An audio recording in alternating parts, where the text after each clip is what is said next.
గోవిందమ్మా, నేను సుగుణ సంగతి కాదు, నీ అమ్మకం గురించే మాట్లాడుతున్నాను.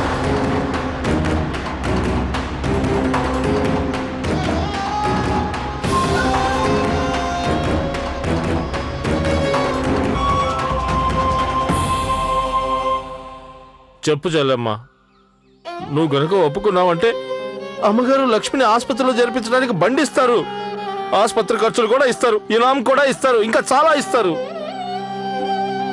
చాలు, నువ్వు ఒప్పుకో చెల్లెమ్మా. ఇలాంటి అవకాశాలు మళ్ళీ మళ్ళీ రావు చెల్లెమ్మా.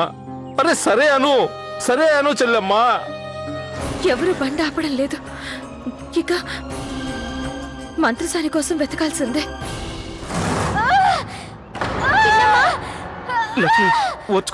లక్ష్మి వచ్చుకో. అయ్యో, ఏం చేయను, నీకేం కాదు లక్ష్మి, కొంచెం వచ్చుకో లక్ష్మి. అక్కయ్య, మంత్రసానమ్మ, తలుపుతి అమ్మా. ఇక్కడే కూర్చోమ్మా, నువ్వేం దానికి జవాబు చెప్పక్కర్లేదు. కొట్టి అదే వెళ్ళిపోతుంది, తిను. మంత్రసానమ్మ, నువ్వు లోపలే ఉన్నావు నాకు తెలుసు. ఈ ఒక్కసారి నాకు సాయం చేయి, మా అత్తయ్యకి అస్సలు బాగోలేదు. మంత్రసానమ్మ, తలుపుతి, ఒక్కసారి తలుపుతి.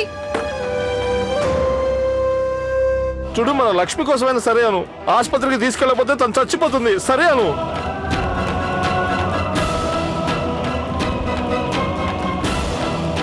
అరే, లక్ష్మి కనుక చచ్చిపోయిందంటే అందుకు కారకురాలు నువ్వే అవుతావు కదా, అవునా? సరే అను చెల్లెమ్మా. ఒప్పుకో వదినా, ఆలోచించకు, అదే పనిగా ఆలోచించకు. నీ కూతురు గురించి, నా కూతురు గురించి, మన కుటుంబం గురించి సరే అని వదినా, సరే అని ఒప్పుకో వదినా. సరే సరే సరే సరే సరే సరే సరే.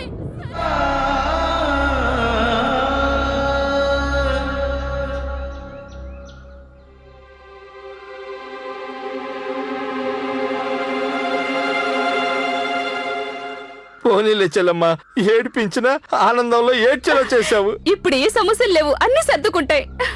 సరైన నిర్ణయమే తీసుకున్నావు గోవిందమ్మా. దానివల్ల నీకే లాభం.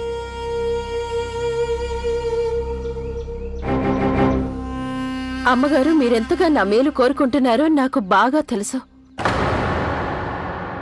అలాగే మీరొక ఇల్లు నిలబెట్టడానికి రాలేదు, నాకు అది కూడా తెలుసు. మీరు మీ కాపురాన్ని నిలబెట్టుకోవడానికి వచ్చారని తెలుసు.